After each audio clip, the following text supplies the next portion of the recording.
Welcome back to the deep dive. We gather the sources, synthesize the knowledge, and hand you the crucial insights. Today, we're focusing our attention on one of the most enigmatic and, frankly, valuable little boxes in guitar history, the BOSS SG-1 Slow Gear. Our mission here is to quickly pull out the core knowledge about this really unique early analog effect. It aimed for something simple but pretty radical back then, basically simulating that smooth, graceful volume swell of, say, a cello or a violin or even a pedal steel guitar. And the key was doing it all without needing perfect timing on a volume pedal. It's this analog marvel designed to kind of defeat the harshness of the pick attack. Yeah, and that context is just so important. The SG-1, it landed in 1979. Think about that time, guitars were mostly chasing the perfect distortion, maybe a shimmering chorus. Then BAS drops this quiet little gray box focused purely on dynamics. It's fascinating, really. This innovation created a pedal so, revolutionary for its time that it was largely misunderstood. It got discontinued pretty quickly, and then boom, becomes one of the rarest and most intensely sought-after vintage BAS pedals out there. Right, that classic story. Commercial flop leads directly to legendary status. We see that a lot in gear history, don't we? We certainly do. So let's start with the intended result. What was the driving vision behind the Slow Gear? What sound were they actually chasing? Fundamentally, it was about making the guitar sound less percussive. Okay.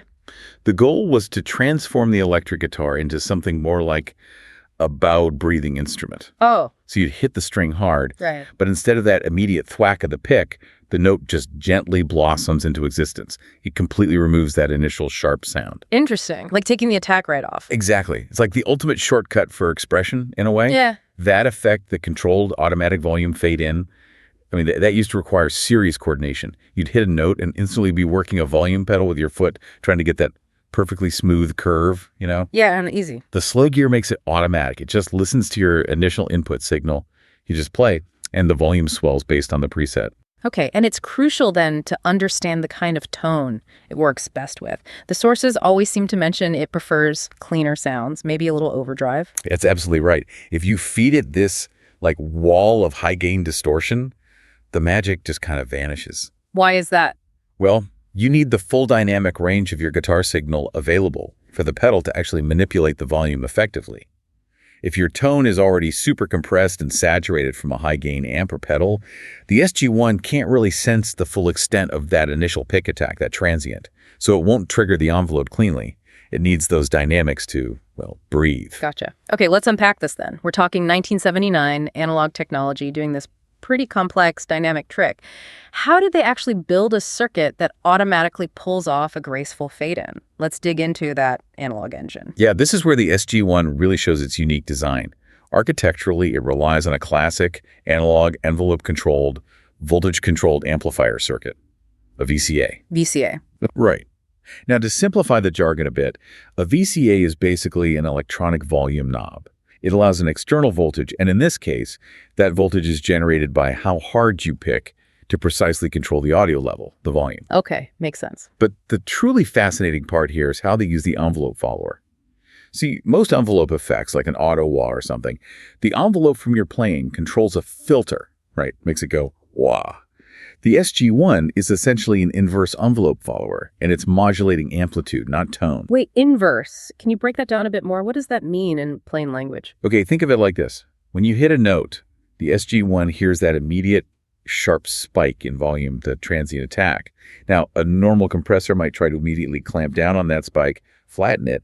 The Slow Gear, though, it uses that initial spike as the trigger signal, sure, but then the VCA immediately cuts the volume completely off for an instant. Then, it slowly brings the volume back up based on a controlled time, setting the attack knob. So it effectively hides the very beginning of the note, the pick sound, and emphasizes the sustain, the body of the sound that follows. So it's not just muting, it's actively creating that swell after the initial hit. Exactly. It's like hitting a light switch, but instead of the light just flicking on instantly, the SG-1 uses that click to trigger a hidden dimmer switch that slowly fades the bulb up to full brightness over a set time. Nice analogy. You never hear the switch engage, you just see the light grow. That's the core technical secret, transient suppression by using a controlled, upward volume swell. That distinction is really key. It's not just turning it down, it's a timed, expressive volume curve upwards. So for the player actually using this unique circuit, you've only got 2 knobs to control that whole dynamic event. Let's talk about how the user interacts with it. Right, just 2 knobs. You've got sensitivity first. All right. And that's crucial because it dictates how hard you actually have to pick to trigger the effect at all. Set the sensitivity high, and even really soft notes will activate that swell.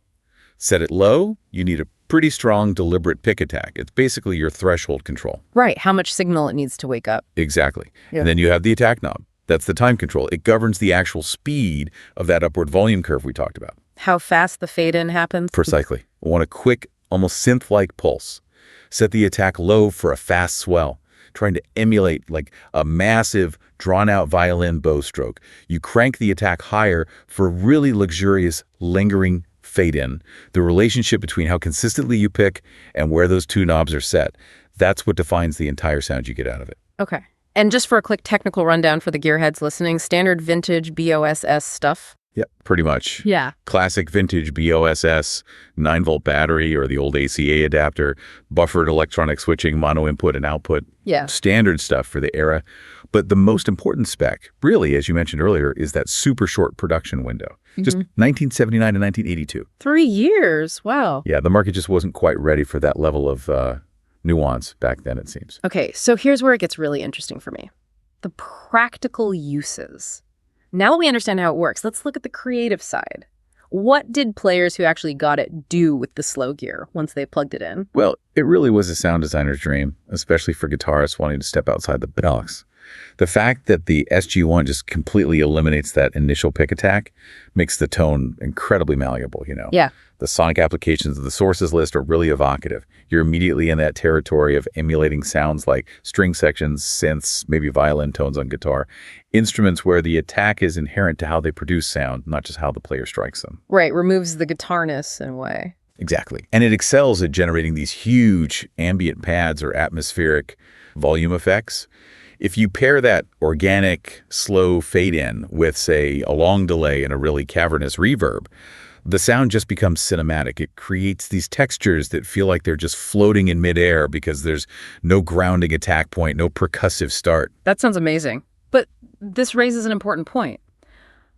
If it's so touch-sensitive and relies on a clean, strong hit to trigger properly, what are the common challenges? Does it kind of fall apart if you try to play complex stuff like chords? Oh, absolutely. That's a key limitation. The slow gear demands consistency from the player.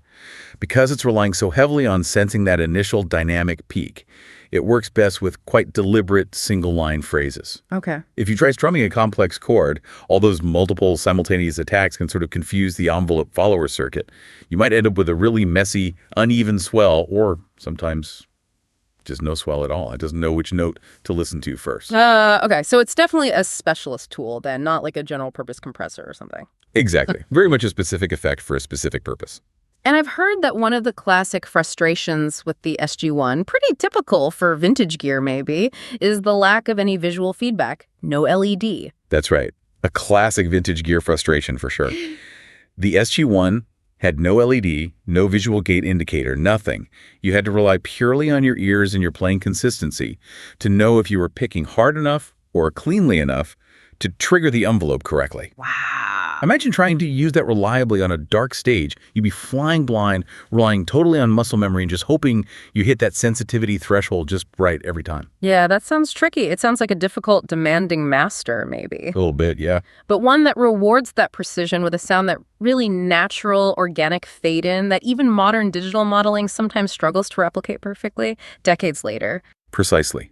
That specific analog character, that warmth and slight imperfection maybe, that's what drove its eventual cult status. Which brings us to its long-term impact. We have to look at why it kind of failed commercially, only to become this legend later on. Right. As we established, the SG-1 was discontinued pretty early.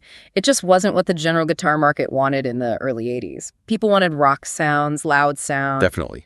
But its innovation was undeniable, even if the market didn't see it then. It was truly a visionary pedal, probably 15, maybe 20 years ahead of its time.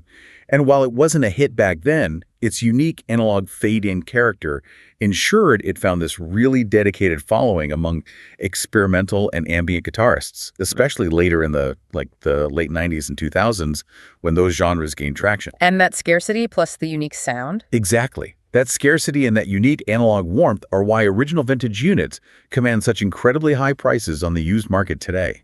It's a collector's item. But its legacy isn't just about resale value, right? It's about the influence it had. Oh, absolutely. The SG-1 concept was simply too good an idea to just disappear forever. It directly inspired Boss themselves to revive the idea digitally, much later on. You can find a specific slow gear mode faithfully replicated in many of their modern multi-effects units, like the MS3 or the big GT series processors. Ah, interesting. So they brought it back in digital form. They did. And what's also fascinating is how the core concept, that idea of manipulating the attack, migrated into other types of effects too. Like what? Well, we see the DNA of the slow gear even in modern delay pedals. Delays? How so? Think about the slow attack feature you find on some delays, like the Boss DD20 or the DD500. That feature delays the start of the audible repeat, effectively smoothing out the attack of the delayed signal. The goal is essentially the same. Remove the initial transient for atmospheric soundscaping purposes. It's a direct functional descendant of the SG-1's envelope trick. Wow, I hadn't made that connection. Yeah, and that influence goes way beyond just BIS too. Yeah. Because the original analog SG-1 is so rare and so expensive now, the market is, well, pretty flooded with slow gear-inspired circuits from all sorts of builders, boutique makers, big manufacturers like Moore, Behringer, even Source Audio. They all have pedals designed specifically to capture that organic volume swell that the 1979 SG-1 pioneered. It basically created an entire subcategory of effects pedals. Amazing. So wrapping this up, what does this all mean then? Our deep dive really confirms the BISS SG-1 slow gear wasn't just some quirky effect. It was kind of an accidental blueprint for atmospheric guitar playing, wasn't it? I think that's a great way to put it. Its simplicity, those two knobs, masked this incredibly expressive analog VCA circuit that deliberately traded that harsh pick attack for beautiful, smooth volume dynamics. It was clearly ahead of its time, failed commercially because of it, yet became this foundational element of sound design that continues to inspire people and get digitally recreated decades later. Exactly. And that, I think, is the final thought we should leave you, the listener, with. The SG-1 is really powerful proof that commercial failure and artistic influence aren't always lined up neatly. Sometimes, maybe often, the most influential designs are the ones that are just too radical for their initial moment. But their innovative core ends up inspiring entire categories of sound years down the road. It really makes you wonder, doesn't it? Which effect pedal on the market right now is considered maybe a slow seller or a bit strange a curiosity, but is actually going to be the legendary indispensable soundscape tool of, say, 2040? Something to think about. An excellent thought to chew on. That's a wrap on this deep dive. We'll see you next time.